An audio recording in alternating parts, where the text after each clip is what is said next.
வணக்கம். இன்றைக்கி எங்கள் வீட்டில் என்ன சமையல் அப்படின்னு சொன்னால், கீரை கடைஞ்சது இவ்வளோ தான் என்னால் கடைய முடிஞ்சுது. அதுக்கப்புறம் அப்படியே பார்த்தோம்னா, இது வந்து சிறுகீரை. இது வந்து பருப்பு போட்டு இது செஞ்சு வச்சுருக்கிறேன். இது வந்து சிறுகீரை.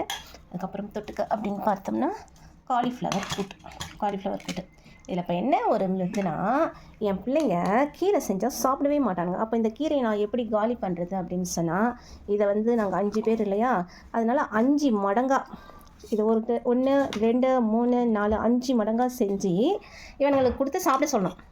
அப்போ தான் இன்றைக்கி இந்த கீரையை வந்து நான் என்ன செய்ய முடியும், காலியாக்க முடியும். அதனால் வந்து அதை வந்து ட்ரை பண்ணுறேன். சில சாப்பாடு பங்காக வந்து பிரித்து தரேன்னு சொல்லியிருந்தேன் இல்லையா, அதனால் 5 பங்காக பிரிச்சுன்னு இருக்கேன். அதுக்கப்புறம் சிறுகீரையும் 5 பங்காக பிரிக்கணும். இதில் இருக்க முடிவில் வந்து இந்த சமையலை வந்து இன்றைக்கி செஞ்சுருக்கேன். எவனும் சாப்பிட மாட்டான். ஆனால் நெக்ஸ்ட் அவனுக்கு தலை கீழே நின்னாலும் இந்த கீரைங்களை சாப்பிட்டு தான் ஆகணும். ஓகே, தேங்க்யூ ஃபார் வாட்சிங்.